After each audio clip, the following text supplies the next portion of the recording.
Wow.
Well, hello, everybody. This is Scott Roberts here, and this is the Explore Alliance live program, and it's our first virtual star party.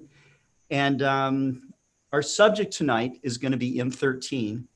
So if you're watching here, you can see this image of M13 taken from the Palomar 200-inch telescope back in 1953 by Walter Baade. And it was, I'm sure at the time, a remarkable image, probably the best image in the world of M13 at the time.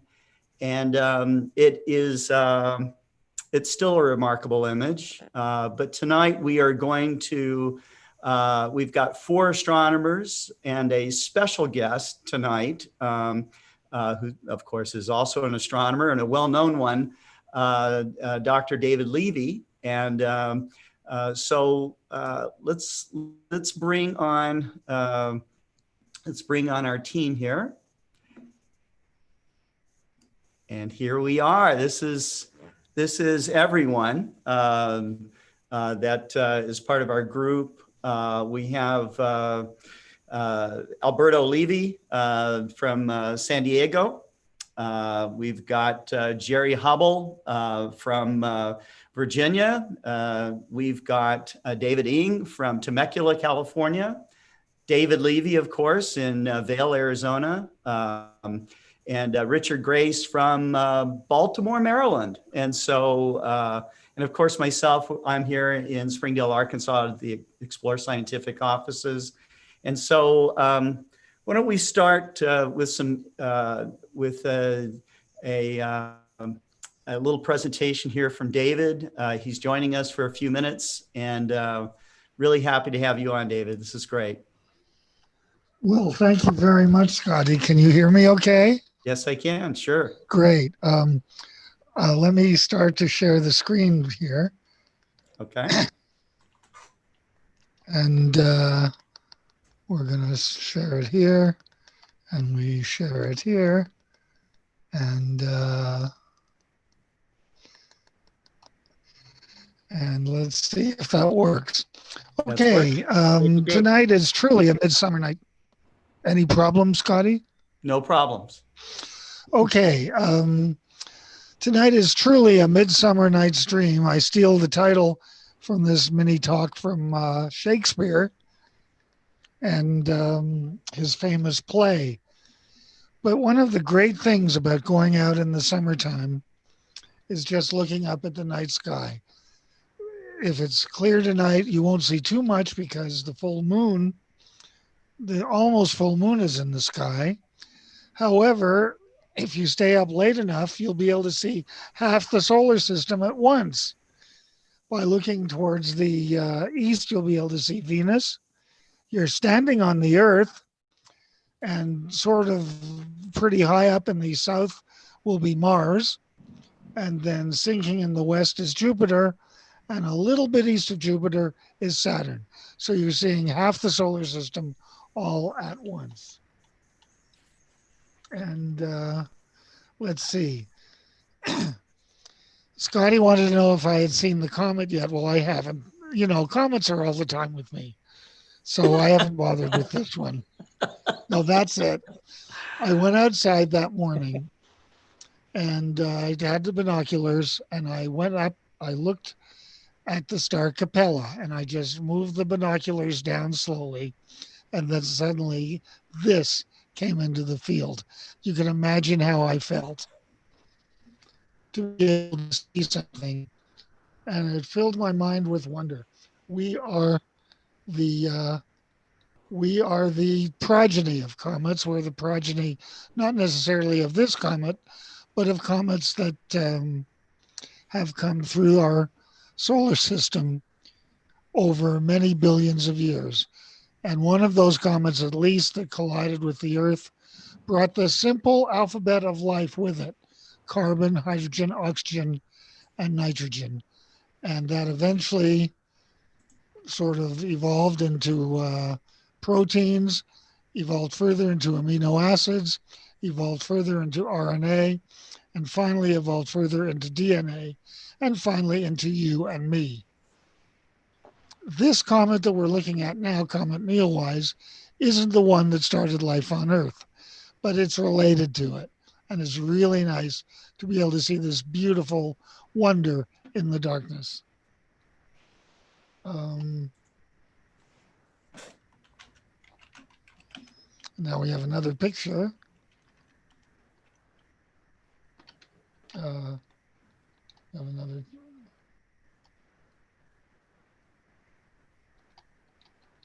Let's see where we are here. Oh, this is nice. Suddenly the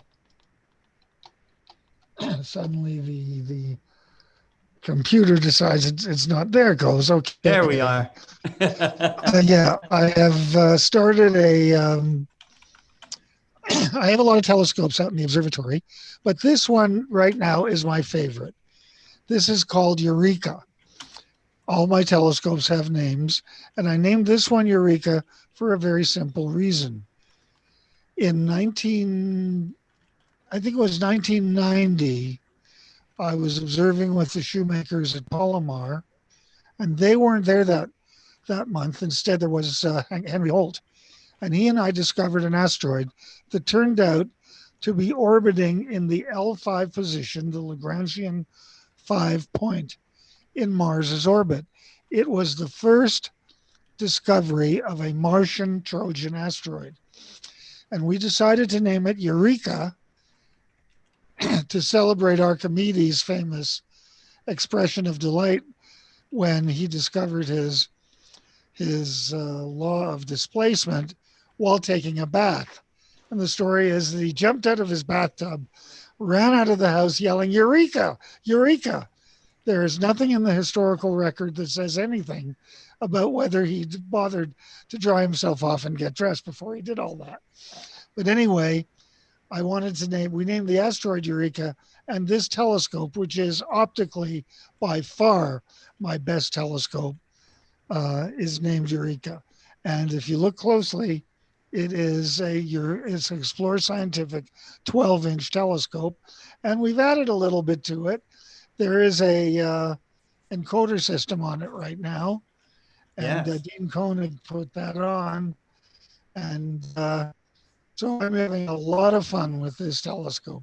It really is nice, and being able to see the comet in the evening sky is even more special. The comet is starting to fade, but the moon is getting out of the way, so we should be able to get a nice few nights of looking at it while it's still reasonably bright. Also, this spring, I was able to get this picture of a meteor. The meteor shower right now that's coming up is the Perseid meteor shower, little specks of dust in the atmosphere that come from Comet Swift-Tuttle from 1862, and then back again in 1992. But we're not getting huge numbers. We won't be getting huge numbers of Perseids this year, but we should get a few. The last quarter moon will interfere a little bit, but not too much. This picture is a Lyrid meteor that I took at one of my observing sites last April. I went to the southern hemisphere, visited Brazil, and I had to get this picture from the hotel parking lot. You can see the lights down there. I just set the tripod up in the parking lot with the light and got this lovely image of the Southern Cross. Wanted to share that with you. Even though I rarely get to see it, it is still one of my favorite constellations just to look at. And here is a piece of Halley's Comet. No, this isn't Halley's Comet. No matter how hard you look, you won't find Halley's Comet in this picture. But if you look toward the left, you'll see a very bright Eta Aquarid meteor. And the Eta Aquarid meteors are specks of dust that come from Halley's Comet. And speaking of comets, I'm looking forward later on in the next few days to going out and looking at Comet Neowise again.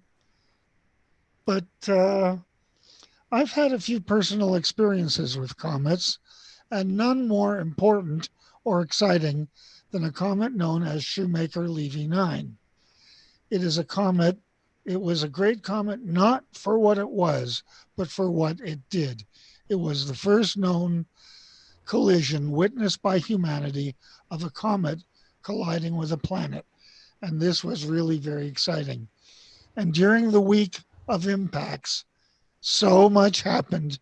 It was so interesting to see all 21 fragments of that comet collide with Jupiter. It brought me back to when I first started. On September the 1st, 1960, I had a very small telescope, and I used it to look at the planet Jupiter, having absolutely no idea what role the planet Jupiter would play in my life later on. And I remember my dad and my mom coming out, and I remember talking with Dad. Daddy, come look at the evening sky to the edge of tomorrow's dawn. And now, my father, may he rest in peace, is not here to enjoy SL9 or tonight, but I always like to think of him sitting there looking through the telescope at Jupiter and seeing the impact spots and seeing them as something personal as I do. Oh, yeah. Anyway, I'm going to end with two things. This is a movie that you can see. Stanley Kubrick, Steve, please step aside.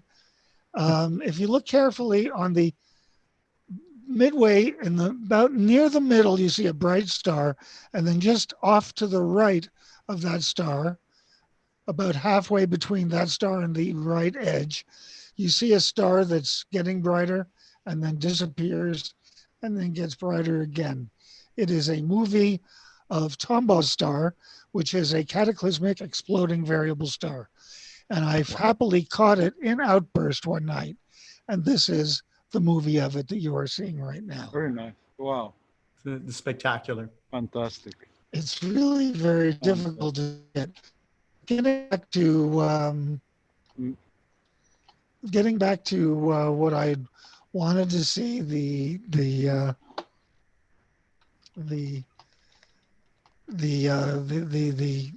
idea of my father looking through a telescope.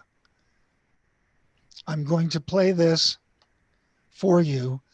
It's a song that was written by and performed by Ken Miedema in 1995. And with his permission, I'm now going to play it for you.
Sailing ship sailing through the vastness of space, finally coming home to Jupiter.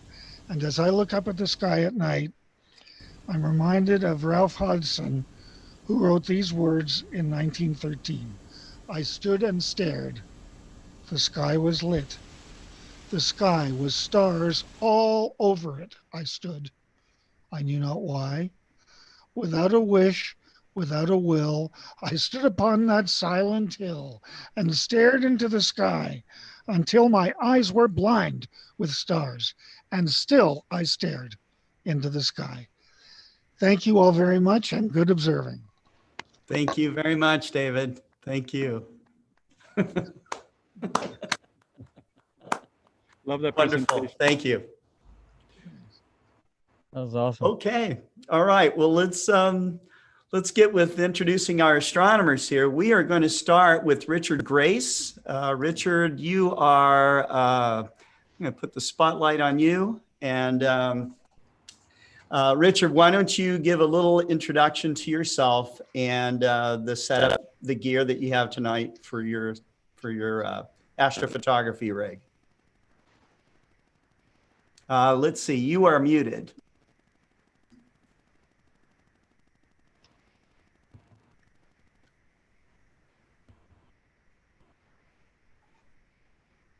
All right.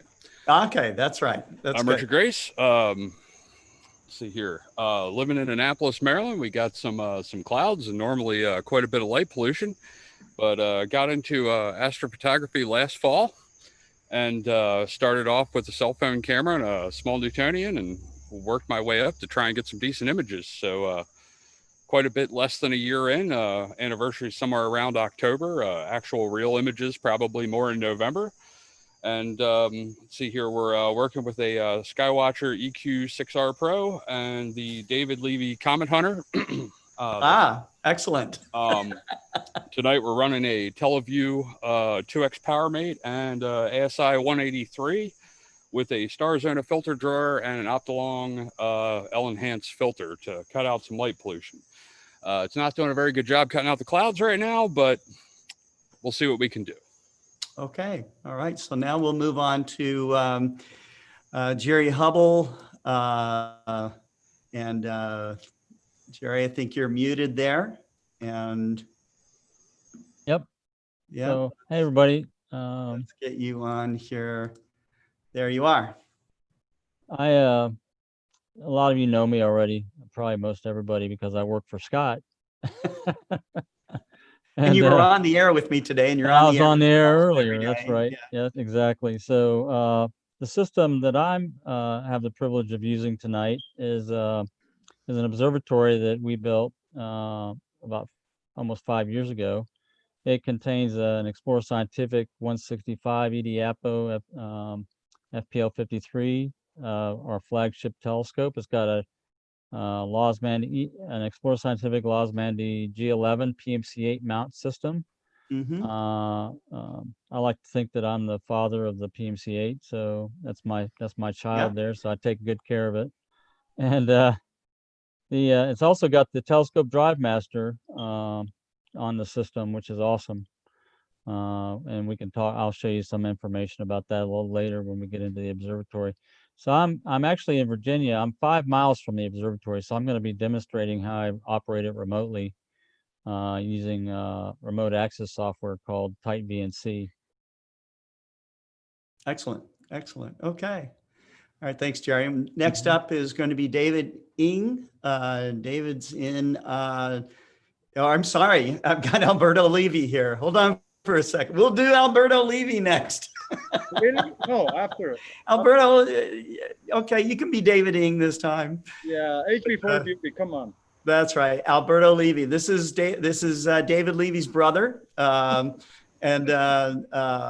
show us what you got set up for us tonight here. Okay, because I was testing my my mount and my guiding camera yesterday. I have right now the Fluorite FSQ from 106 from Takahashi. Yeah. And a scope also from them. Actually, my history on telescope making goes back to when I was 10 years old, building a Galilean telescope and then grinding mirrors 8 inches and all but then you become lazy over the years and you start buying equipment. Yeah, you bought a nice system there. That's all. An Ioptron mount. Okay. IEQ 45 Pro. Mm-hmm. And I have a camera. It's the ZWO 1600 monochrome. Nice. Because for globular clusters, most of the stars are white, so a black and white does a good job, and it's quite sensitive. And I'll be using also Batinov. This is a really marvelous thing to use to focus. Basically, this is recent. I bought this. I would use all the straining of my eyes to focus and go crazy. But with this, it's a great invention. It's $10 to $15 to $20. This one is in metal. It was $19, and it's really very practical, and it helps a lot. Oh yeah. I just hope clouds are marine layers coming in. But less than 4 miles from the coastline, but hopefully we'll get some images for you guys. Awesome. All right, we're looking forward to it. Okay, and next up now is David Ng, and David is from Temecula, California, and he's how far away are you from the coastline there? You're what, half an hour drive, something like that? Half an hour, 45 minutes. Yep. Mm-hmm. So yep. I'm Dave Ng. Live in Temecula. I've been here for about 2 years, and when I first got here, I went to my first star party, and it's the first time that I've ever looked through a telescope, just a couple years ago, and I was just blown away. And so I joined the club. Got to give a shout out to my club, Temecula Valley Astronomers, and and since then I've just been very wrapped up in it. I started doing astroimaging. Excuse me, I don't know if you can hear me over the plane flying over my head. It's fine. I started doing astroimaging about 4 months ago, maybe 5 months ago. So I got myself an Explorer Scientific ED102. It's sitting on a Celestron AVX mount. Mm-hmm. I'm using the ASI Air. That's a Raspberry Pi module. That's what I do all of my image capturing with. And for my camera, I have a Nikon DSLR. It's a D50-300. And then I also put in excuse me, an off-axis guider that has an ASI 290mm Mini. Awesome. Awesome. So that's a great collection of... I also use a Batinov mask. Smart man.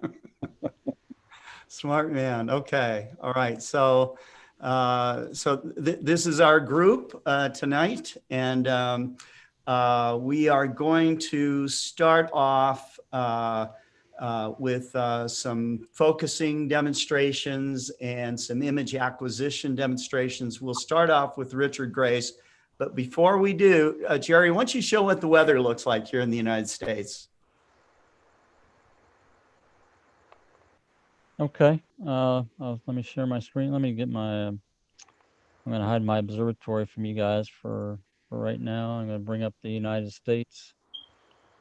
Yep. And while you're doing that, let's see.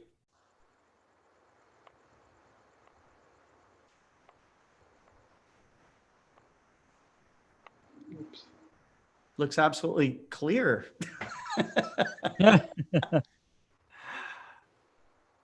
Oh yeah, it's clear where you are. We got a good night across the United States right now. Well, let's go down. Let's go where we are first, and I'll zoom up, and you'll Okay. see it's pretty clear. But there is some stuff right here in Southwest Virginia coming. I don't know which way it's coming. That may be. Hopefully, it won't be too bad. Run the animation, and you can see the. Yeah, and here's where Rich is at. You can see it's got a line of stuff there. I see. And then let's go out to California. And that looks good. Okay, so east of Oceanside is Temecula. Okay, right there. Yeah, you can see Escondido. There's Vista, Escondido, and I think a little bit south of Escondido, out on the 15, a little bit further south, maybe. No, actually a little bit. Is it a little further north? Yeah. Palo Mesa, Fallbrook. A little bit higher. Oh, higher. That's right. It's been a while since I've been out there. Temecula, there Temecula, it is. there it is. Okay. Yeah, Temecula often has clear skies.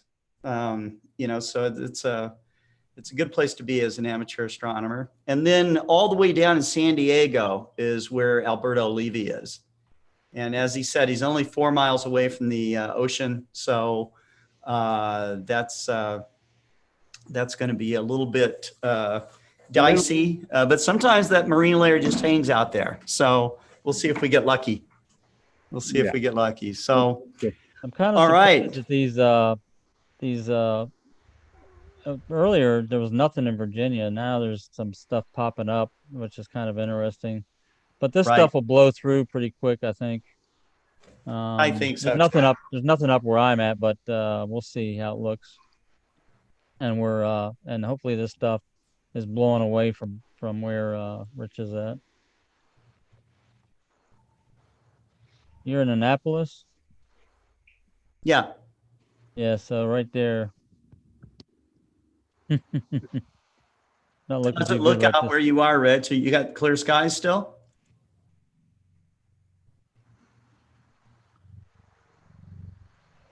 It's probably muted. Maybe. No, it's raining. Say that once again, Rich.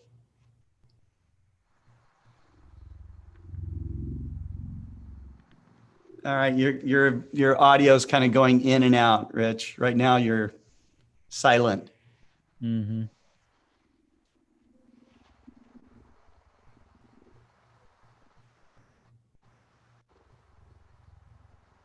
Okay.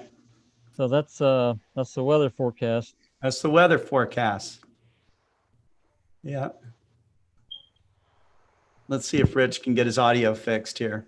Mm-hmm.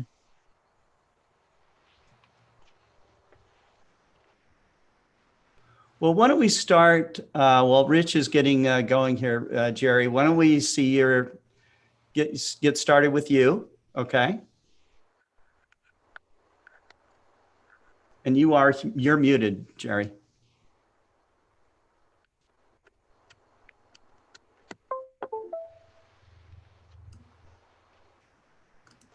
You're muted, Jerry. Yeah, I know. I'll get there.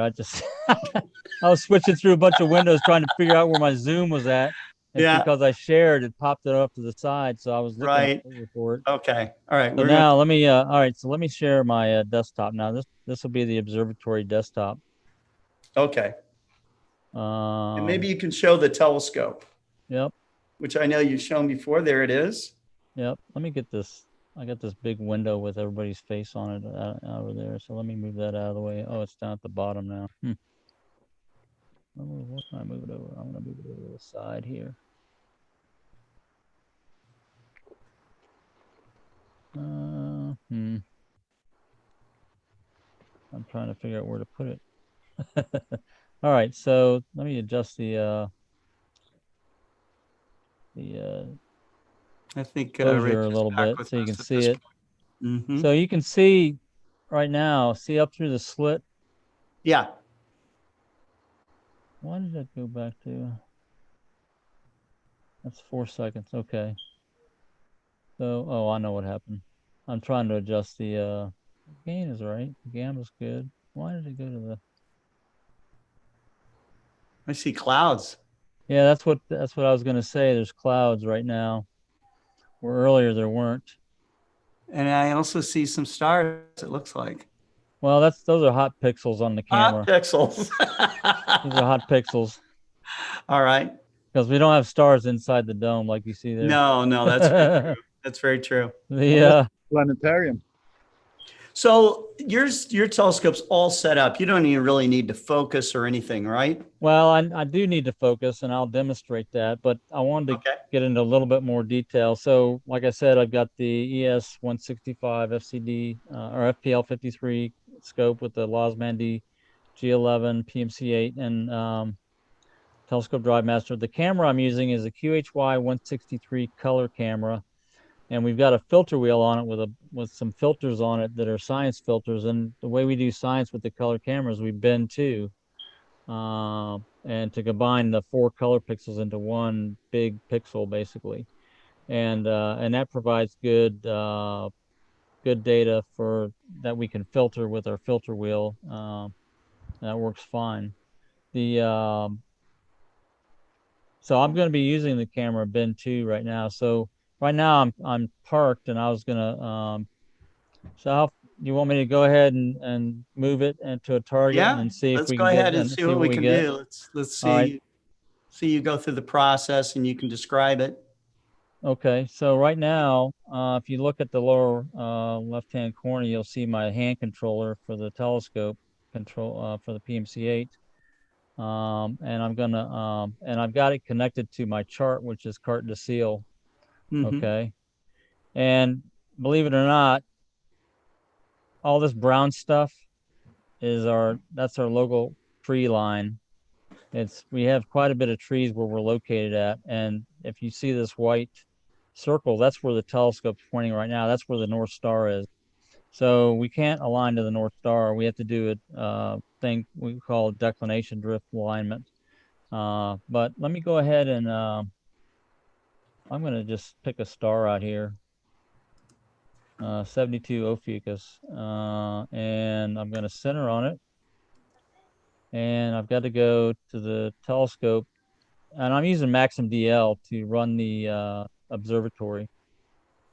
That's what you see here. So I've unparked the telescope so that I can slew it to the target. Okay. So if you look,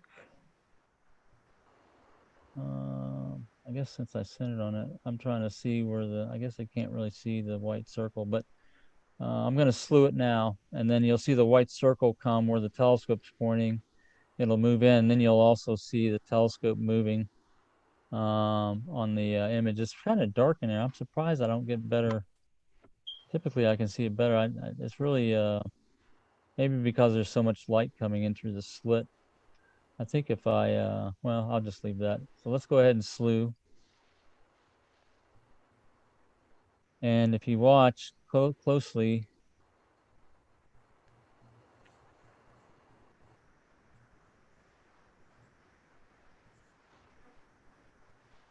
you'll see that it's taking long exposures. It's a 4-second exposure. Myron is saying the MSRO Skycam shows 50% cloudy, but moving through pretty fast. Yeah, right. Yeah. So you can see the blurry image of the scope moving here. Right. And I believe Yeah, I pointed it west of the meridian, so that's why the counterweight is towards the west. The the the way that's termed is the telescope is east pointed west. That's the way it gets arranged as a German equatorial mount. So right now I am pointed up near the zenith, and I'm gonna go ahead and you can see the image here where it shows the drawing of the scope pointing up, and then I'm gonna slave the dome. So the dome slews around to center the telescope pointed through the slit automatically when I turn that on. Mm-hmm. And you can see here when we get the picture back, you can see that the slit has moved a little bit blurry, and you can see that tree line through the slit. Right. Tim Myers is asking a question. He says, I'd love to know how Jerry put his tree line into Carte du Ciel. He says he knew Stellarium allowed that, but he didn't know that you could do that in Carte du Ciel. Yeah, so real quick, under setup, if you go to the observatory setup, Yeah. there's a tab called Horizon. Ah.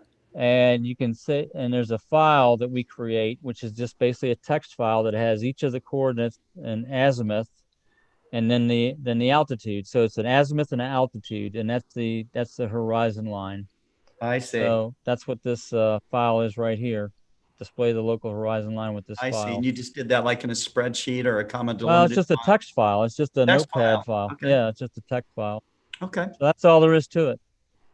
Mm-hmm. Now I'm gonna speed this up a little bit. I don't like this video being so slow. Well, lots of people on with us tonight. Mike Wiesner was on with us for a little while. Wade Purdy is with us. so I'm going to try to take a picture. Mystic Neon. Hello, thanks for the invite from Astrobeard. Okay, that's awesome. Dusty Haskins says, ooh, I keep telling my wife she needs to get me the 16-inch Eureka. She wants a Eureka. Yeah, by subtly changing her background on all of her electronics to a pic of it. Oh yeah, that always works, Dusty. A gentle reminder. Oh, look, we got stars. Yeah.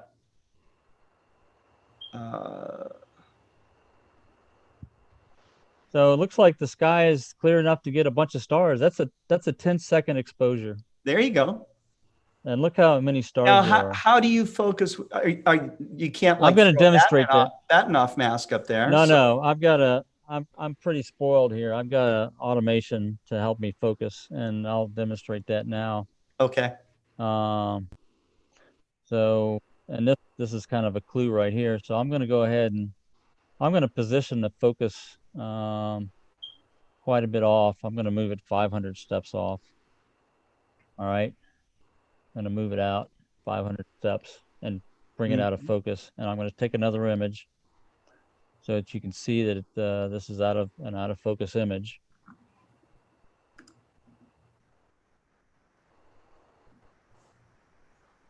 And this star right here is the one that I slewed to. So it's pretty close to the center. It's not perfect, but I see. So now you can see how blurry it is. Stars, right. So now I've got this nice little thing called autofocus. And what it does, it starts a program on MaximDL that acquires an image. It picks out a star, and then it starts running it in and out. It pulls it out to where it's defocused and says, okay, I'm going to start here. And I really pulled it way out of focus. It's 67. So the full width of half maximum is 67 pixels. Oh, now it's getting closer. You see how it adjusted itself in? Can you see that? Yeah. Yes. So now it's switching to fine focus mode. Okay. Yeah. Now it's picked the star out. See it up there in the corner? I'm going to zoom up on it so you can see it. Okay. So now it's sitting there running the focuser and taking an image. And it's figuring out where to start measuring. So now it's decided, okay, I want to start the measurement now. So now it's going to run it in. And so Kent Martz wants to know, Kent's watching from home. He wants to know how much movement is one step in that focuser. Yeah, this is a very fine, it's a moonlight focuser. It's a very precise focuser. It's 4 microns, 4 microns. 4 micron steps. There you go.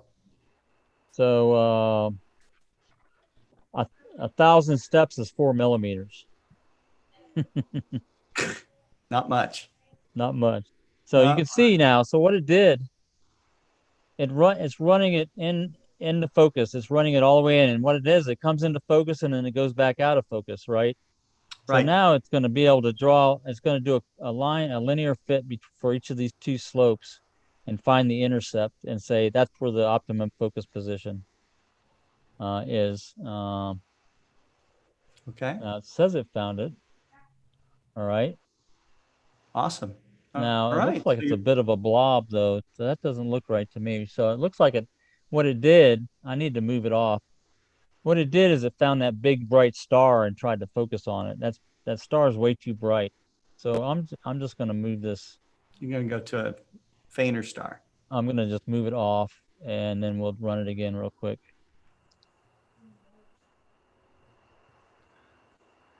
All right.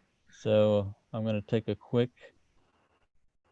image just to see that there's no bright stars. So that's the problem with going to a bright star. Are you aimed at the inside of your dome? I don't know. I don't know if the clouds came up all of a sudden. Let me look at the dome. Oh, it's still slate to it. It should be good. Let me take another image, see what it does here. You're not focusing on one of those hot pixels, are you? No, I don't think so. Hmm. It should take a full frame image and show it. There it goes. It looks like yeah, it looks like there's clouds in the way right now. Myron just said it's mostly clear above the MSRO. Well, I wonder why I just got an image of some stars. You did. Okay. I think we got the idea. Yeah. We got Richard Grace back. I don't know if it rained where he was, but let's switch over to Richard and check in with him. Okay. So, yeah.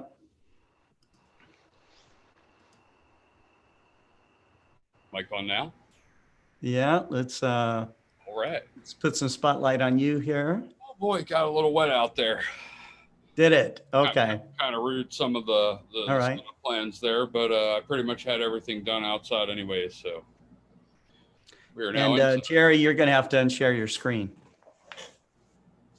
I'm sorry. There we go. Now I can move it. I think you could have taken over.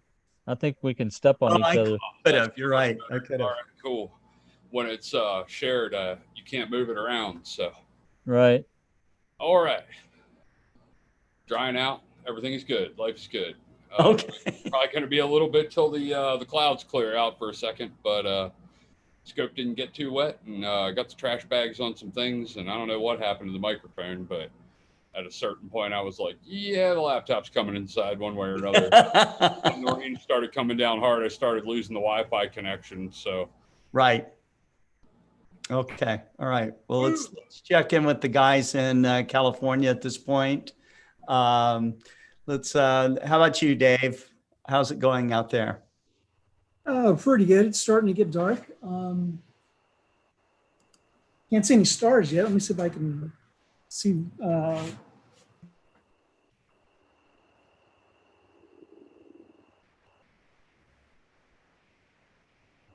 Not yet. Not yet. Okay. Maybe another 10, 15 minutes, I'll be able to see a couple of stars. Hey, Scott, I just figured out what was wrong with mine. Oh, yeah? It had moved it way out of focus for some reason. So that's when it did that, it moved it right really bad. So now I've run it back into focus, and I think it'll take a picture if you want to go back real quick with me. Okay. Yeah, let's go back. All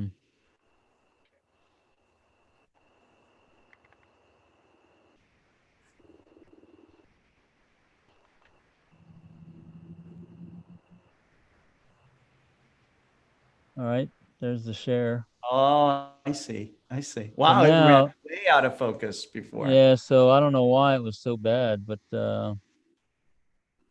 let me, These are the little surprises that can happen, huh? yeah. Actually, let me look at this real quick. I'm going to bring up a tool.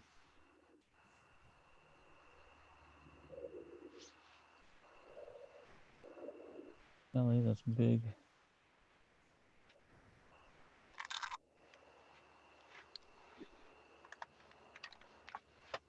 I'm curious about this blob.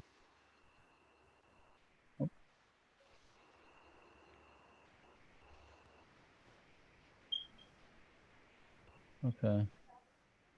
So let me try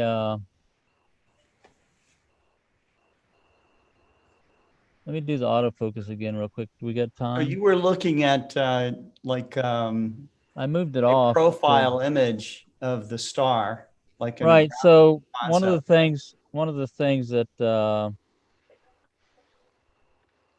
we're having problems with is the filter wheel. I wasn't planning on moving the filter, and I just wanted to make sure this was looked like a good profile. It didn't move to the diffuser because earlier I tried to move it to the diffuser and it didn't move. So I just wanted to make sure it was still there where it's supposed to be. Now I'm gonna go ahead and hit start and we'll see what it does here with the autofocus.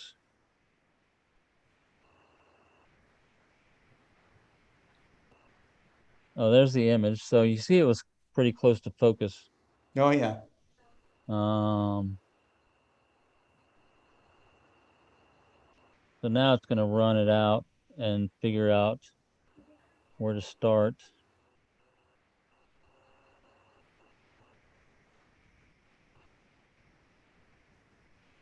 So it found the start position.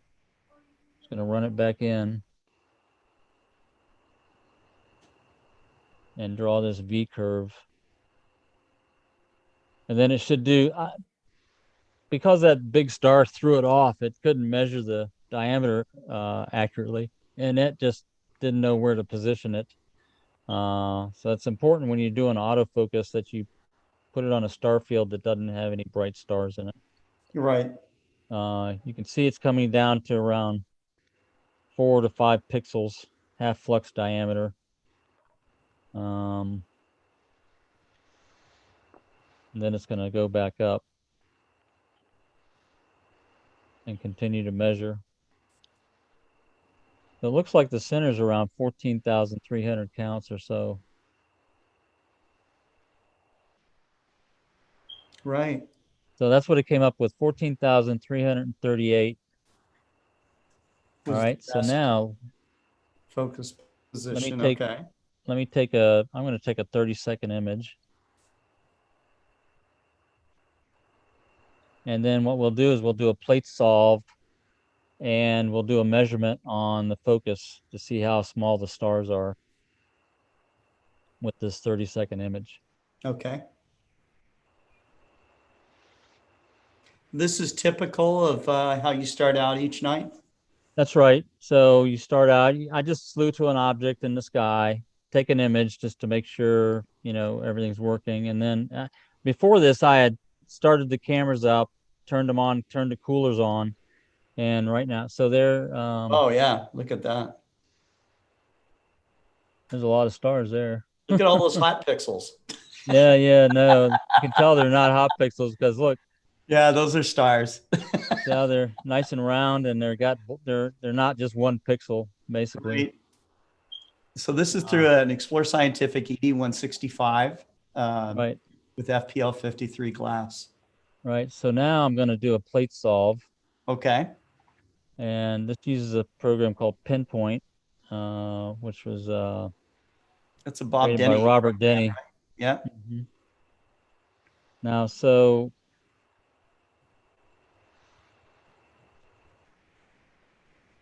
there may be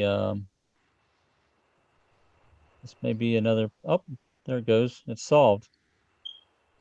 All right. So it came up with this information after it's solved, and it's so what you check. What I do is I check the plate solve position. It says it's the RA and deck values. and I'll go up here in the telescope and look at the RA index, and these are J2000 values. So it says the position I think I'm at is 18 hours, 27 minutes, 58 seconds, and it actually calculated as 18 hours, 27 minutes, and 11 seconds. And the deck is 6 hours, or I mean 6 degrees, 3 seconds. I'm sorry, 6 degrees, 3 minutes, and 50 seconds.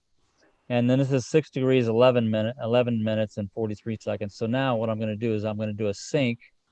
So right now, it thinks it's here at that star, but I moved it off.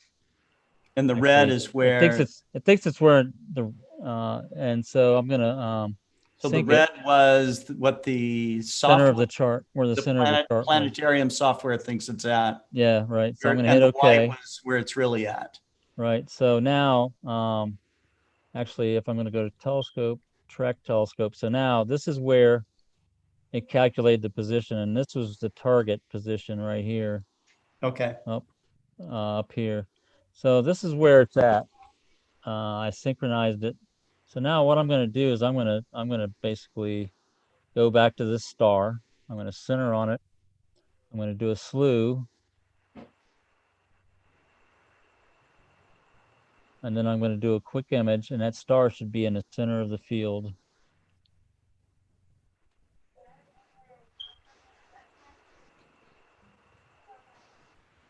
And I think that star is actually right here.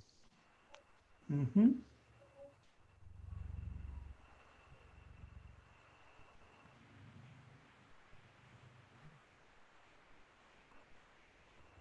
And just to give you an idea, after this comes up, of the magnitude of that star compared to all the other ones.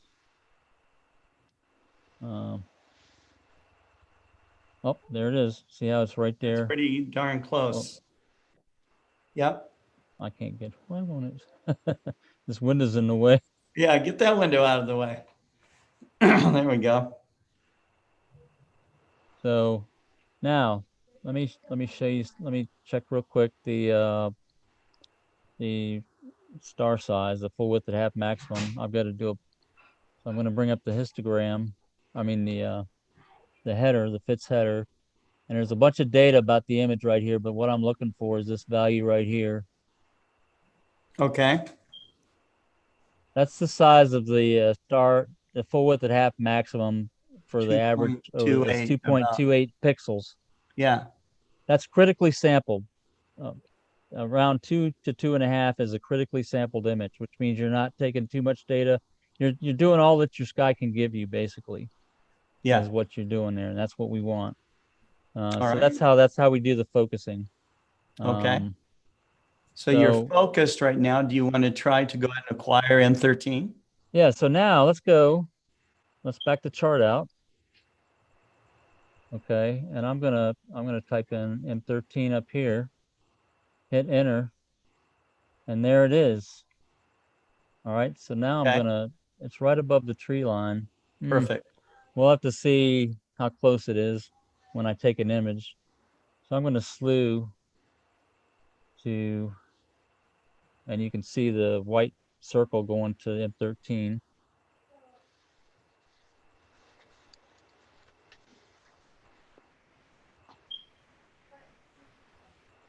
All right. All right. So now we're right there. So now let's take an image and we'll see. I'm going to take a quick 10-second image. All right. And then we'll see if we're near the target or not. Okay.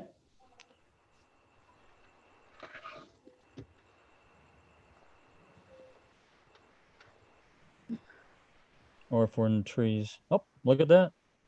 That's pretty close. That's how it works. That's how it works. Okay, well, that's excellent. That's excellent. All right. So let me stop sharing. That's great. So let's. Does anybody have any questions before I go away from this, I guess? Do you want to do that, or do you want to go to the next? Yeah. Let's let me minimize the screen just a little bit here so I can get to the, let's see if, look at our chats.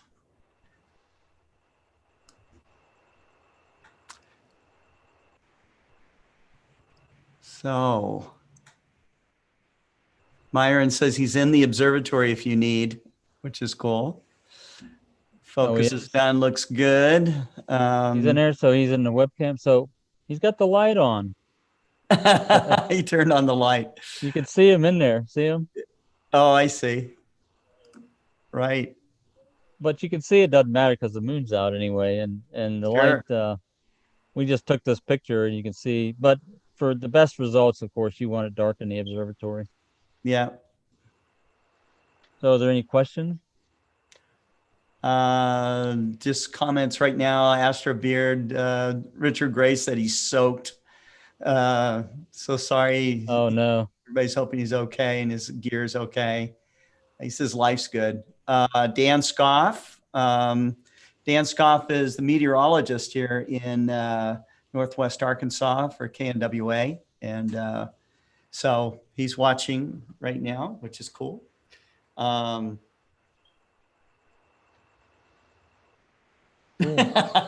My stick neon says, forget Richard Grace. Is his scope going to be okay? Myron says, Astro Beer, my parents live in Annapolis, whom I visit often. I used to stargaze from the AACC. My stick neon says Astro Beer is waterproof. Jeff Wise wants to ask you if you can explain critically focused one more time. So, critically sampled, I think, is what you're referring to. Yeah. Yeah. Try to put it in simpler terms. So, in simple terms, and I can relate it to visual users. So, when you use a high power eyepiece, like say you're looking at Jupiter or Mars or something like that, and you've got a good eyepiece, let's say it's a 15 millimeter, and you've got a good crisp view of Mars. Yeah. Okay. You can see some features, you can see the ice cap, and then you decide, oh man, I want to see more detail. I'm going to put in a 4 millimeter eyepiece. So you put this 4 millimeter eyepiece in there, and then all it does is enlarge that, but you don't see anything more. You still see the ice cap, but it's more blobby now. Now it looks a little fuzzy. It looks a little blurred. Yeah. That's because it's being blurred by the sky. The air limits it's called seeing. It limits the resolution, the effective resolution that you can get when you image it, regardless of the resolution of the camera. So in the camera, it's just like if you were to oversample these stars, let's say, okay, for example, like this star right here, you see where I've got this group of that's a real dim star, okay.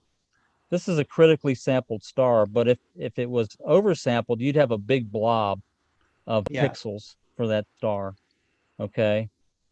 That's what you would have, and that's what oversampled means. That critically sampled means that you're sampling it at the rate, which is due to this theorem. You want the pixel scale to be about 1/2 of what the sky will give you in terms of the full width, in terms of seeing and the full width at half maximum. And the seeing is measured in arc seconds, okay? And the full width at half maximum is measured in arc seconds. So if you've got a seeing of 2 to 3 arc seconds, you want your pixel scale to be half that, or around, or a little more. So if let's say you have a seeing level of 2.5 arc seconds, then you would want to sample at around one arc second, so that you have about 2.5 pixels of full width at half maximum. And that's what I was showing you here on the focus full width at half maximum. I guess I got to do another plate solve. Okay. So now, if I go here and look at the full width at half maximum, now there's a bunch of stuff in the middle that might throw it off. No, it's pretty good. So I've got a full width at half maximum of 2.29 pixels, which is excellent for critically sampled. when you're oversampled, what you'll see is the best focus you can get. You'll have 4 pixels or 5 pixels or something like that. That's what you'll have.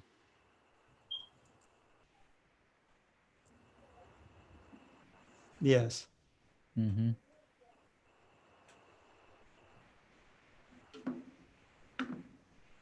Okay. I can tell it's getting dark in California now. Okay. So let me stop darker. sharing. Okay. So let's switch over to Alberto here. Okay. Hello, Yeah. I'm here. Yeah. So, yeah, I was surrounded by clouds. I have a little opening. Oops, not that much.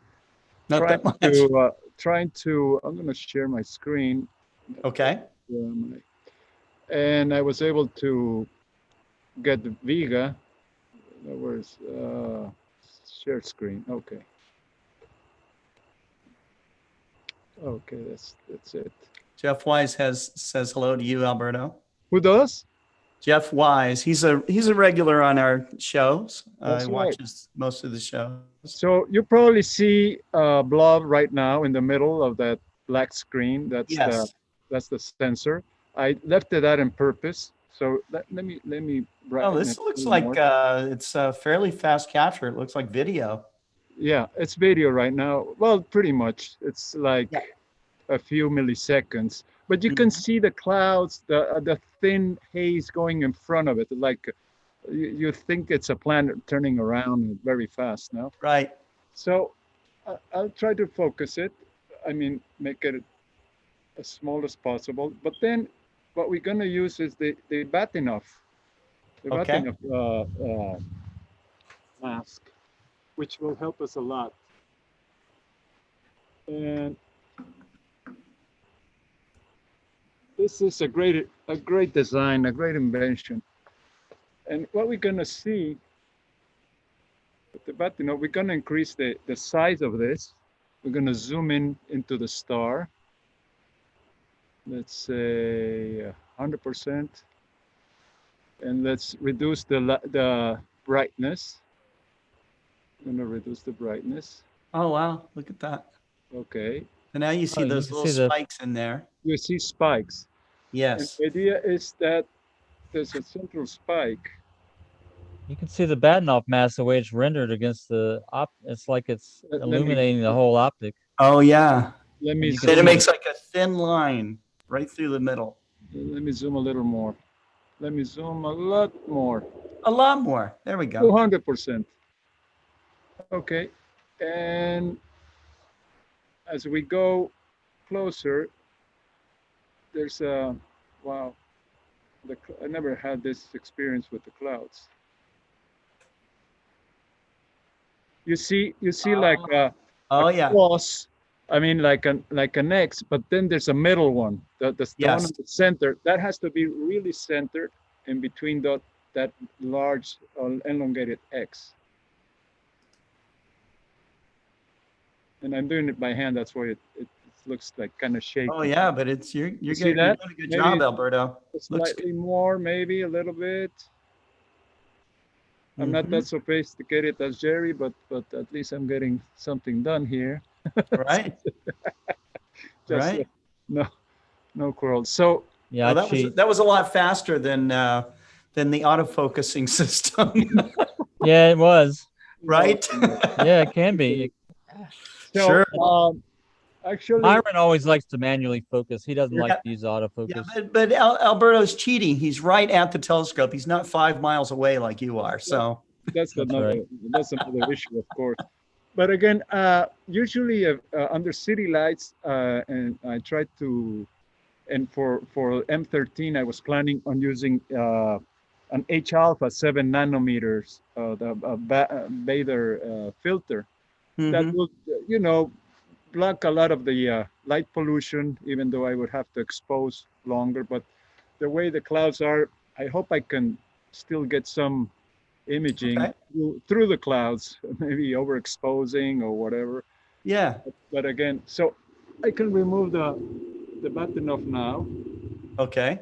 So, of course, you can see it twinkling because of the bad atmosphere we have. Yeah. I'm gonna go back and see the full screen. There it is. See that? Oh, yeah. There we are. Okay. That's Vega. There's Vega. Okay, so that's a pretty bright star. All right. So do you want to try to center up M13?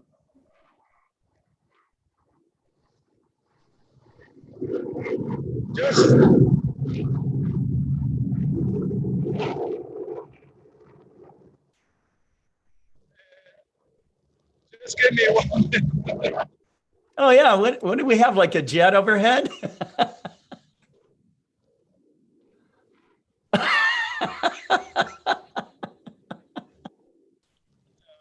Okay, I'm not far, about 2 miles from Miramar Air Base. Top Oh, Gun. that's right. Yeah, yeah. And, Yeah, so David Ng was saying, oh, Scott, there's so much road noise and stuff like that. Matter of fact, we had a very bad fighter jet accident 3 blocks away from here. Oh. In 2008. Oh, my It fell goodness. over 3 homes, killed a family, etc. But that It's was horrible. a bad tragedy. But Yeah, anyhow, horrible. we're well protected, and everything.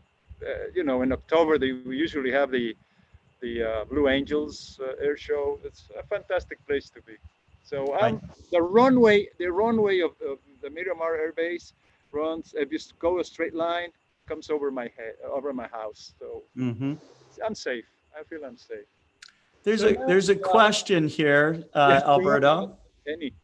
We have a question from one of our viewers here. Sure. He says, I'm a beginner. Does the star need to be in the center of the mask for focusing with the Batonov? Definitely, yes, it helps because you don't know the slightly defects that spherical aberration or something that could be in any optical system, no matter which one you. No matter what you have. No Yeah. matter what you have. So the center should be the best. Uh, if you can move it as close as possible, that helps.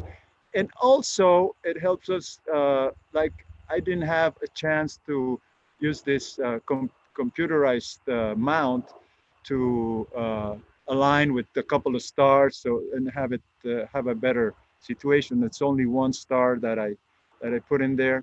Okay. So in order to take it to M13, I probably would be star hopping, or I'll try it at a single shot and see if we're lucky enough to get there Okay. at M13. How about we let you do that, try to get it centered up. We're going to jump to Dave Ng in Temecula next. And it's going to be cloudy, and it's cloudy on that side. Yeah, so you'll want to stop sharing your screen. Okay, we'll do that. Okay. I'll disconnect that. Okay, let me stop share. Okay. Thank you. There we go. Okay. On my setup, I use a DSLR Nikon camera. Yep. So I don't have it connected to a laptop or PC. So what I'm going to do is turn on my camera. I'm going to use my my finder scope, find a bright star, and then see if I can center on that star, and then get the image in the back of my camera. So I'll see if I can show that as I'm doing it. Okay, and this is with an Explore Scientific ED80 or ED102. 102. Yep, got it.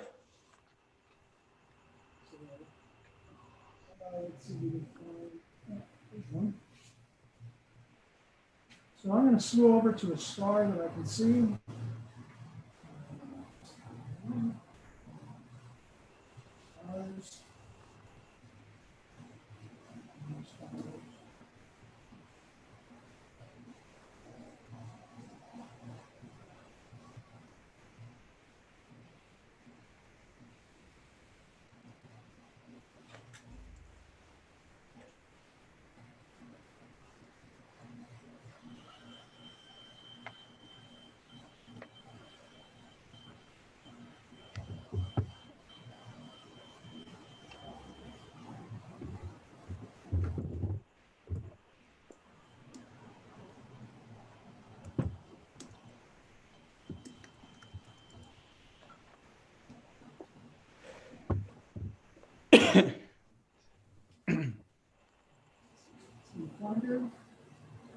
I'm back. Mm-hmm.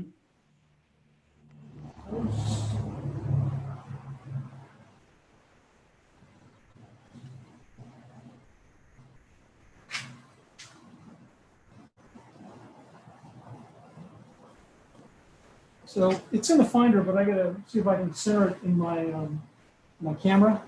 Okay. I'm just gonna adjust the scope a little bit.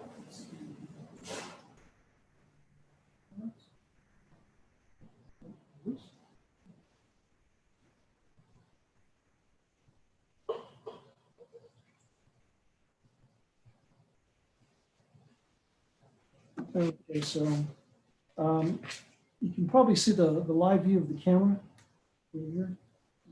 Oh, yeah, right. I have it in the center there, so I'm going to zoom in a little bit. And then I can adjust the focus.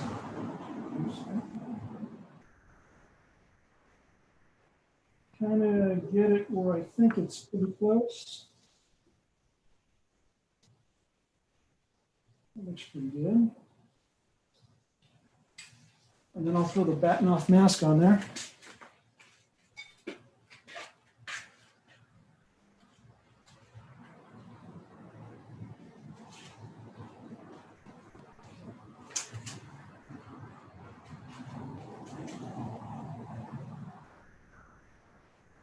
I'm going to zoom in a little bit on the camera.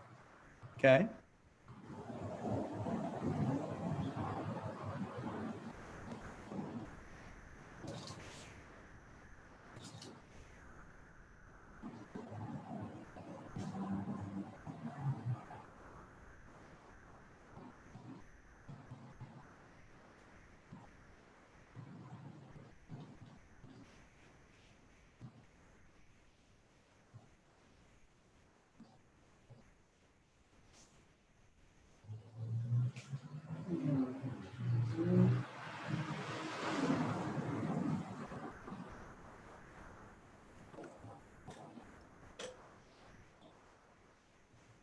So I took a picture of it so I could show you. Let's see if I can. Okay. I'm going to bring the Kip webcam is in a little bit. asking, which Nikon are you using, A Richard? D5300. And is this So a there's a live view, and that's a little out of focus with the webcam, but Oh, yeah, but you can see the Batnoff mask spikes there. yeah. So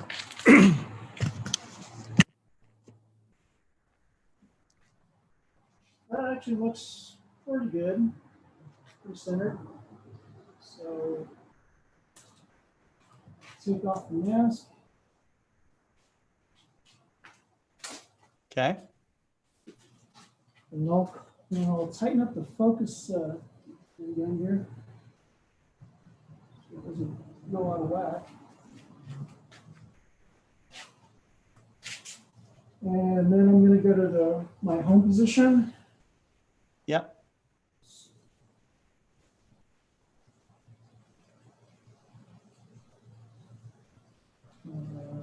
Actually, before I do that, I'm going to do a polar align. Okay. Haven't done it yet. Now, what method do you use for polar alignment? Celestron's all-star polar alignment. Okay. I can see Polaris, but I can't really do an alignment on it. I have the street light right there. Yes, you do. So I can't really see behind it too much. Right.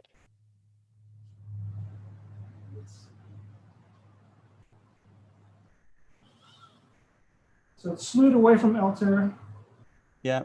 coming back to it. Ron Delvaux says, forgetting to take off the mask is important. Yeah.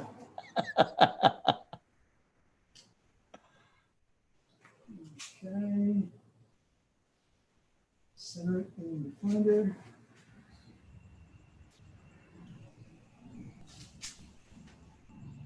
I just started a sequence of images, Scott, on M13. Okay. Excellent. I'm doing 60 30-second images. Yeah.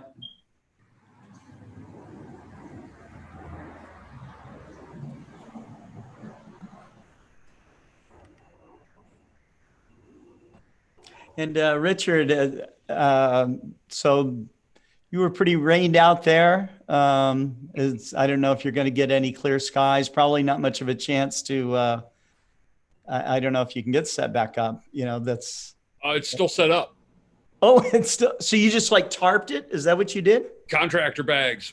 Oh, smart man. Well, that's what I had.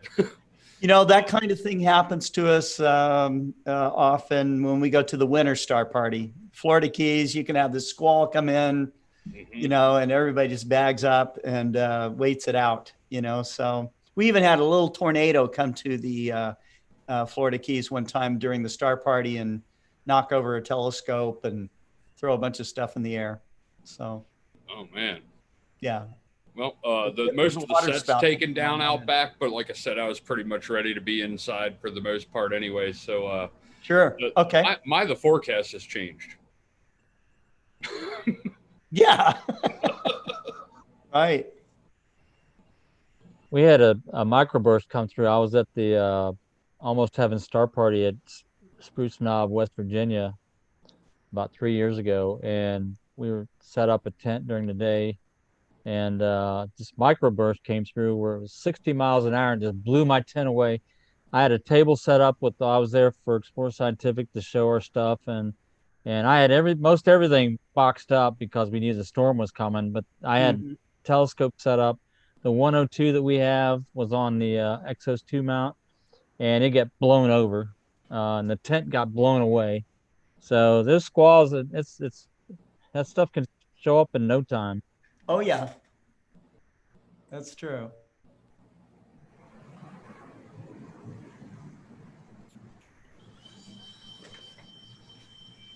Okay, so I'm polar line now. That was quick. I'm going to go back to home position. I'm going to start the ASI Air app, and I'll show you that on my tablet in a minute. Okay. And Alberto, how's your sky turning out? I feel like General Custer surrounded but by clouds. But I'll tell you something. Precisely a week ago, I imaged M13 with Explore Scientific AR-127, and because I was trying to use this H-alpha filter on nebula. That's why I used this. I moved the telescope. I removed that telescope and I used the FSQ Takahashi for larger field of view, etc. But I can show you what 11 seconds looked like, and then I'm going to show you. Okay, this was.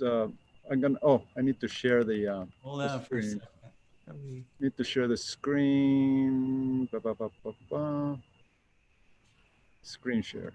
Okay, and it's this here. Okay. So this was a single shot, 11 seconds, with Explore Scientific AR-127. Okay. Excellent carbon fiber tube. Beautiful instrument, and you can see very sharp. And this is under city lights, and I had the moon pretty much on top of me. But then I added 11 shots, 11 exposure of 11 seconds. And wow, this is what I got. Beautiful. I use an H-alpha filter, like I said, also to subdue the light, the city lights a lot. And this is the final result with this. And this is shot from your backyard in San Diego. Backyard, yeah. I'm not far. I'm probably 6-7 miles from downtown San Diego. Yeah. So it's excellent. So this is my result in excellent. Just a few shots, and The process I used is okay. The hardware, the software for capturing is SharpCap. That's SharpCap, and it recognizes the camera, Yeah. ZWO 1600 mono, and then to process the all the photos, I use Deep Sky Stacker, which is fantastic. It's a freeware. You load up your files, your darks, and you let it run, and a minute or a minute and a half later, it shows you the, and maybe in Photoshop you enhance a little, you pull and contrast whatever, but it's really a marvelous software, Deep Sky Stacker. Excellent. I used to use Images Plus, Mhm. but this has become very practical. You don't have to, locate, put two stars and square them and align them and let it run. This does the whole thing. Mhm. So it's recommended very strongly. Excellent. So All right, where let's did I leave my? I have to. Oh wait, I have to stop the share. So no, it's okay. I think I've got it set up where everybody can share simultaneously. Oh wow! But I'm going to spotlight on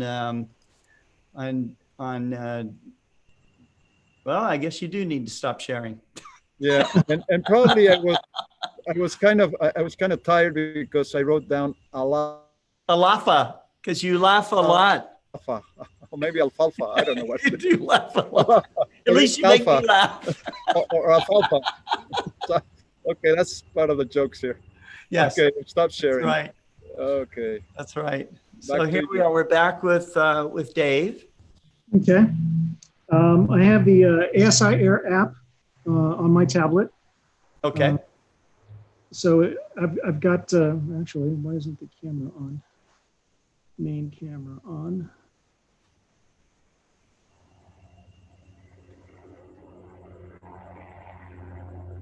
Okay.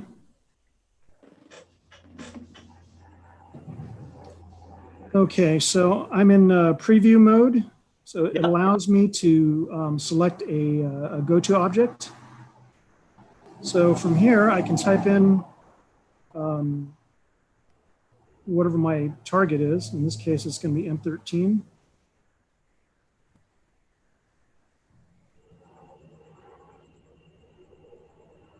And it gives me a little information about it. Got it. Oops. Which program is this again? It's the ASI Air app. It's to run the ASI Air device, the Raspberry Pi device. Got it. So now it's up here. I can just say, click on go to, and I'm going to keep an eye on my telescope because I know it's at the zenith and I want to make sure it doesn't hit the camera. Sure. But here we go.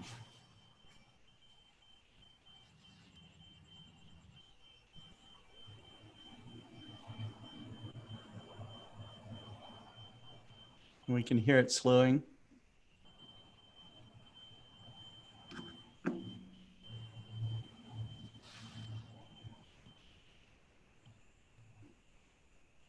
Oh, the camera's like 2 inches from the tripod rig. Oh, wow. Okay. Yeah, because it's pointing very high in the sky right now for us. So it's taking a picture, and I think it's going to plate solve automatically. Okay.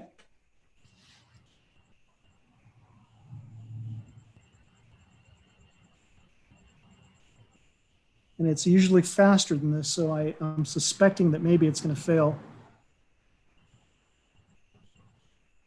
Yeah, try again. It's okay. We all run into that. We all run into that. You know, what's amazing is that we're running this star party on 2 different coasts. We've got 4 astronomers all tied in together. We're broadcasting. We're having what I call one of those internet moments, you know, so. And different conditions for everyone. That's right. That's right. Oh, I wanted to mention, did you all watch the Starship Hopper today? It hopped today. The Starship Hopper? Yeah, the Starship. Yeah, the Starship did its 150-meter Yeah, hop. that was awesome. That was awesome. Yeah, man. Oh no, I have to find out about What's that. that? Yeah, it's not.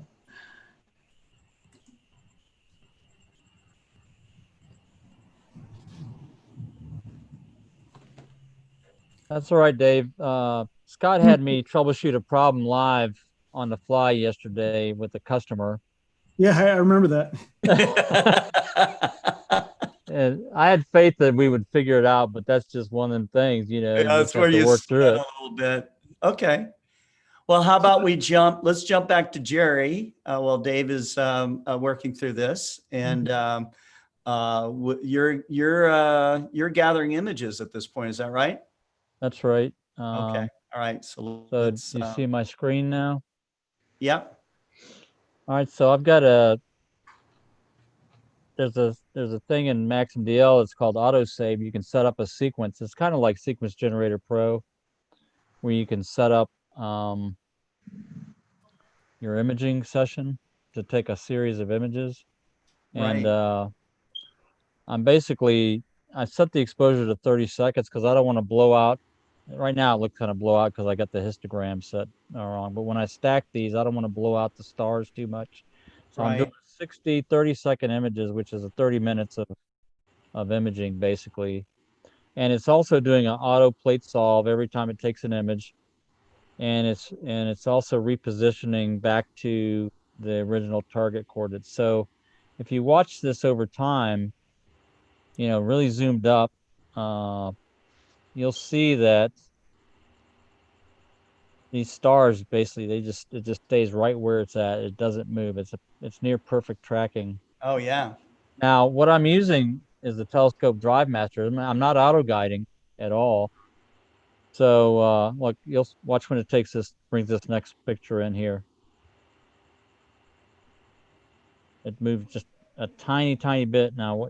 So what it'll do is it'll reposition it back. So it moved, this star right here moved from right here to right there. That's not much. All right, that's about 2 arc seconds. Yeah.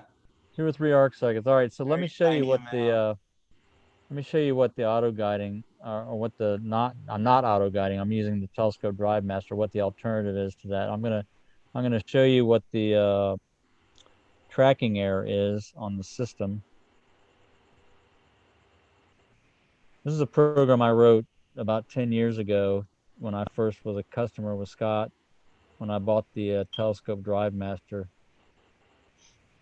And what this will show you, this is similar to a PhD auto guiding graph, except it's plotting the real-time encoder corrections.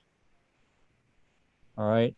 And Okay. what this is about the RMS value for this auto guiding, or for, I keep saying auto guiding. It's not auto guiding. It's the telescope drive master is about 0.3 to 0.4 arc seconds RMS auto guiding. Damn it. Not auto guiding. He's not auto guiding, folks. It's a spike. He's got a telescope drive master, darn it. I got a telescope drive master. Auto tracking. It's tracking error. I need to say tracking. It's a TDM tracking error. You see that spike? Yeah. I don't know what caused that. I'm curious to see if it shows up in our image. Earthquake. Maybe you sneezed.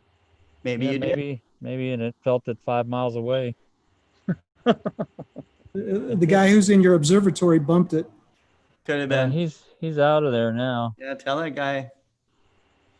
Let's see if it moves this image. It didn't look like it. Didn't look like it impacted it.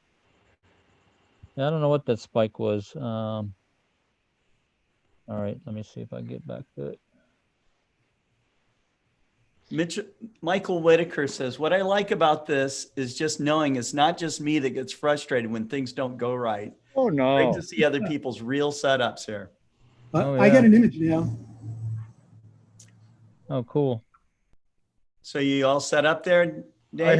have a comment. As a matter of fact, when I used to shoot film, my definition of a good astrophoto was take 100 and throw out 99. Throw away. Yes, Yeah. right. So do you want me to stop my share? No, I didn't want to interrupt you. No, that's fine. So I'm up to image 26 of 60 right now. Taking these images. So no, go ahead. I'm gonna stop. Go ahead. All right. So I tried Back dimming to this a Dave little bit right to see now. if you could see it, but it's not a very good picture, I guess. But I'm going to hide this little window. And I can see M13 right here. Okay. So I took a 10-second exposure. Looks kind of green. But what the ASI Air app does is it has an auto stretch feature. So for Okay. dim objects, it automatically brightens it up a little bit. I think you can see a little bit of the blob right there. This is a new feature they added in the recent update, but you're supposed to be able to hold on to that, and then it turns green. I don't know if you can see that green circle. Yeah, we did. And then you're supposed to be able to just tap it, and it's supposed to auto center in that location. Oh boy, nice. Nice feature. This Yeah. is the second time I tried it, and the first time I tried it, it didn't work. Okay. Hopefully, Let's see if center it works this time. Yeah. Yeah, some other comments here. Tim Myers wants to ask, does Maxim DL automatically stretch your image to make it easier to see? There's a histogram window down the lower right-hand corner I've been using to set the stretch. It will, you can select low, medium, or high, or select it for planetary or the moon. So it'll set or you can manually set the histogram values that you want to show. And I can demonstrate that when we go back in a few minutes.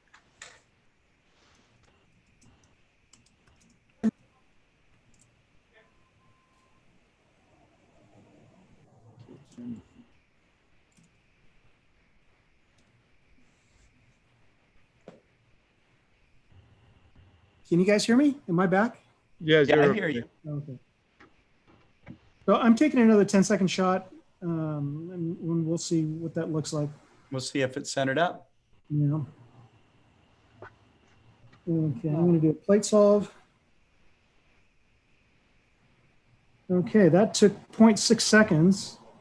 There's a button here. Well, it's not really a button. It's a link, sync and go to M13. So it's going to sync with the mount, and it's supposed to center it a little bit. And I heard slewing a little bit. So. Okay. That's similar to what I was doing with Maxim DL. It would plate solve it, and then it would recenter the object. The things I have to do another preview shot to see where it ended up. So these are 10-second shots at ISO 200. I'm sorry, this says ISO 1000. I lied. ISO 200 is normally what I shoot at. Okay. I heard that ISO 200 is a sweet spot for this particular camera. Okay. So I don't know if that's true or not, but it seems to have been working for me okay. The auto stretch made this really bright. Let me see if I can reset that. Wade Prunty wants to know if Jerry can do 10 to 30-minute exposures without auto guiding. Yeah, I could go as long as I've gone 10 minutes before, and as long as you have a very accurate polar alignment, yeah, it'll work fine. You have to really tweak your polar alignment in to get 10 minutes. That typically the most we go is 5 minutes. But the problem we have here in Virginia is our skies are just too bright. Even with no moon, we've got, we're in an urban area, but there's light domes in Fredericksburg to the east of me, and we got Washington D.C. that's to the north, about 50 miles north of me, and so the sky's not. I can see the Milky Way from my house when it's really a moonless night, but it's not I mean, I can see it, but it's not like being out west by any means. I think our skies, we can get 5.5 to 6 magnitude skies, maybe average. You know, that's a backyard suburban or a suburban sky, or rural to suburban is where I'm at basically. Mm-hmm. And so I can go 10 minutes, but then after that, it really, sky brightness really overwhelms the image, so it's not really worth it to get. But yeah, the telescope drive master doesn't care what the you know, it's not guiding, so you can take, as long as you got a good polar alignment, you can take as long as you want. Oh, I did miss a question here. Jenny Bedell Shelley says, not sure if you saw my question for Jerry from earlier. I wanted to know if Jerry is using half steps for his autofocus routine. Yeah, so I've got that, the focuser I've got in here does have that that driver to do half steps, but I haven't found that I need to, because the refractor, the range of focus is around 20 to 30 counts in the, I guess you could call it like depth of field for the focus. Mm-hmm. It seems to be around 20 counts. So having half steps basically doubles the number of counts that you're allowed, that so you can basically position it to 2 microns precision instead of 4 microns. Yeah. And I don't see a need for that. Now, if you were doing a very fast, you had that focuser on a very fast system like a Hyperstar, where the focusing position is very, very finicky, that's where you would need it probably. But with this system, I don't find that I need to use that. Oh, Jenny says she asks because she can't get half steps to work for her Moonlight focuser. Oh, really? Yeah. I'll have to give it a try. I've never really tried it. Because again, I never needed it. So I'd have to give that a try and see if I could get that to work, and maybe help you out with that, Jenny. Yeah. Well, I don't know if you can see it, but I got it centered now. Oh, Great. yeah. Oh, okay. We can see it now. So that's great. Awesome. So that's a nice feature for the ASI Air. So that's the same light coming to you that I got coming to me, basically, at the same time with my last image. Across the United States. So there we go. Yep. Yep. There we go. So now I can start imaging. There's an auto run button here. Okay. I can tell it how many shots I want my lights, how long I want them. And you know, if I want to do any delays between the first one or an interval in between them, and then I can just start capturing. And how many images do you plan on capturing for this run? Let's see, what time is it? It's 9 o'clock here. I got a couple hours. I don't know, maybe 60 1-minute shots. I'm not real confident because it's kind of pointing straight up. Yeah. I'm going to be able to guide very well. So I'm going to do shorter exposures. And also I'm probably going to have to flip pretty soon because I'm almost right at the top. Right. So I'm kind of doing about 60 or so at 60 seconds. It seems like it's a pretty decent object, a pretty bright object. I don't really need a lot of long exposures on it. Okay. And then after that, I'm going to do my darks. And if it's not too late, I'll do flats tonight, or I might just do them in the morning. The flats, as long as I don't change the imaging train or the focus or anything. And since I'm using one-shot color, I don't really have to do a lot of different ones for each filter. Right. And then the biases, because I always shoot at ISO 200, I already have a master bias at ISO 200, so I can reuse that. Okay. We have some questions here for you, Dave. Jenny wants to know, is the ASI Air wireless? Yes. Yes and no. The ASI Air has Wi-Fi in there. The version 1 was in a plastic case, and it wasn't too bad. The newer version, the Pro, is in an aluminum case. Yeah. it has no antenna. So it gets really bad Wi-Fi connection. So what I've done is it also has an Ethernet port. I've connected a small TP-Link router to the Ethernet port on the ASI Air. And that guy is what I connect to. So Yeah, that sounds good. So it's pretty much a standalone system. I have a battery pack. Let me see if I can move this over. Okay. See the battery pack in there? There's your power supply. Okay. There. And that just connects to everything else. And it's just one, self-contained thing. I don't need any power, any external power to run it. Right. Yeah, so look at this setup.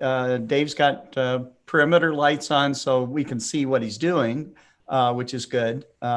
He would probably, I would guess you would normally turn those off. Yeah, there is a lot of moon tonight. But you're still getting M13 from your backyard, which is really cool. Yeah, it's actually kind of dark out here. What's that? My house is probably blocking most of the moonlight. That's good. That's good. Excellent. Okay. Yeah, my backyard faces north, and I can't really see my southern skies very well. I'd have to take up my rig out to the front if I wanted to do that. But I'm going to go ahead and set this up and start imaging. Okay, sounds good. Okay, so let's check in on Richard Grace. All right.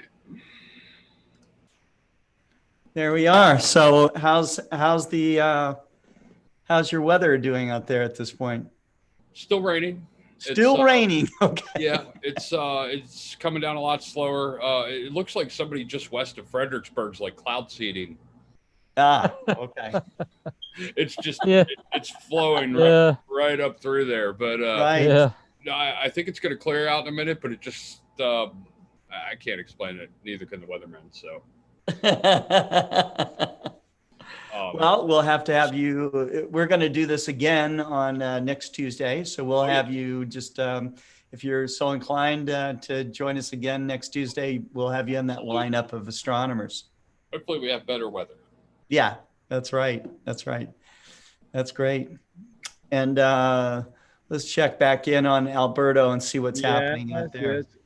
Well, so far this session has been 500 percentage in batting.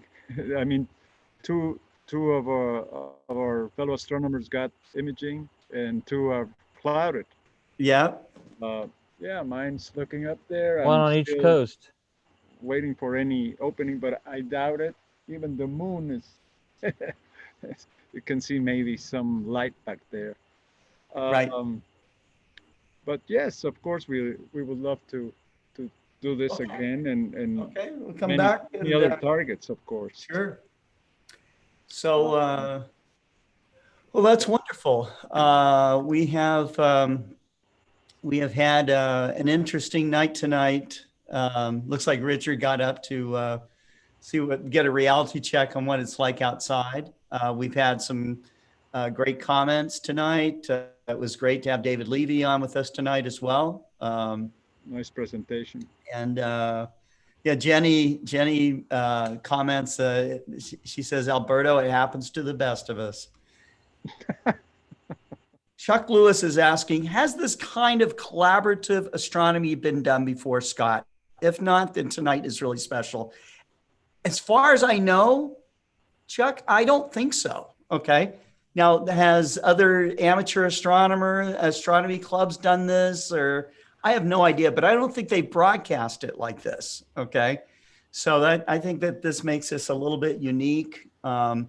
Probably some other amateur astronomers have gotten together on Zoom and compared notes and that kind of thing. I believe that must have happened already. But we will see about having, we've got Wolfgang in Germany that wants to join us for the next one. So I got to figure out what the time differences are going to be like for that. But gosh, it was a lot of fun having you guys on. If he shoots the night sky, we could do the solar promenade. Yeah, maybe. Maybe.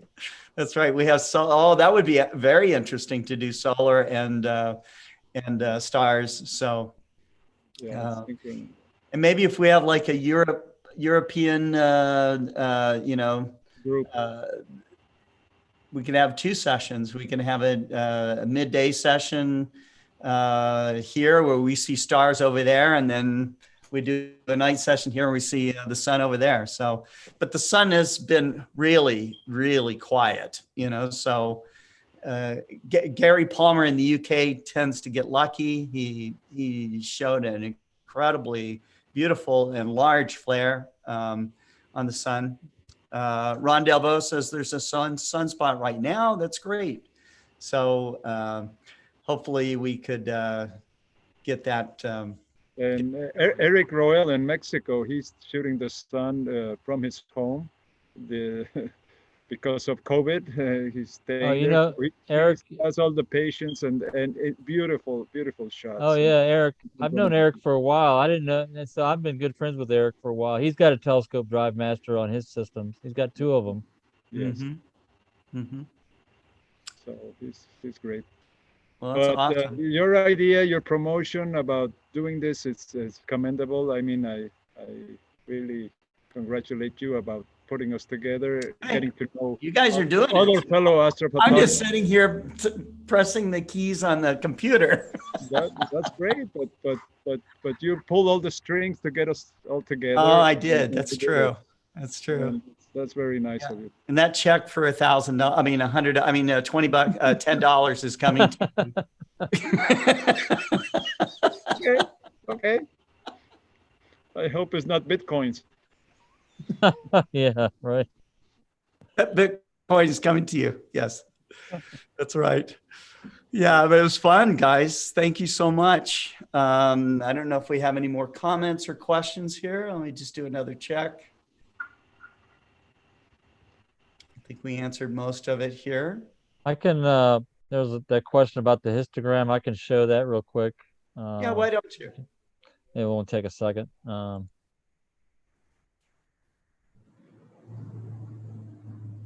You see me?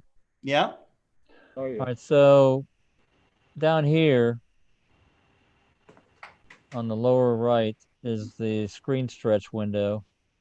And right now I've got it set to low. So you got a bunch of different selections here that you can do for automatic, or you can do the stretching with these little triangles. I don't know if you can see that, but there's a green one. You can see I'm moving it back and forth, and you can see the stars. When you show the whole thing, you can see the brightest stars in the cluster. And typically you want to look at that and not overexpose them if you can get away with it, although you're gonna, you're not going to be able to get perfect. So that's why I'm doing a 30-second image instead of a 1 minute. Yes. Because of the sensitivity of the camera and how much light the telescope's coming. But you can select. Am I starting to see the propeller shape in there? I don't know. Yes, there you go. Looks like it. Yeah. Looks like it. Where's it at? Yeah, it's in there. Yeah. Let me see. Yeah, the propeller is pretty noticeable once you get a good exposure. Get the next image here.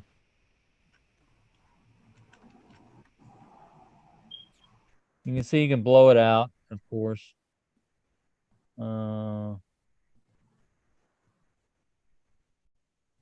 You see the propeller in there? Yes, a little bit. Mm-hmm. So that's the histogram.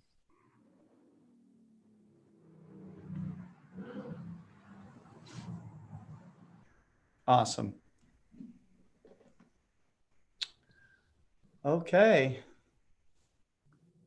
Well, it's been great. It's been great having all you guys here, and I look forward to having the virtual Star Party 2 that will be coming up here next Tuesday, and with a backup night of Thursday. And like I said, we plan to do this every week, through through the rest of this year. So thanks very much, guys, and keep looking up.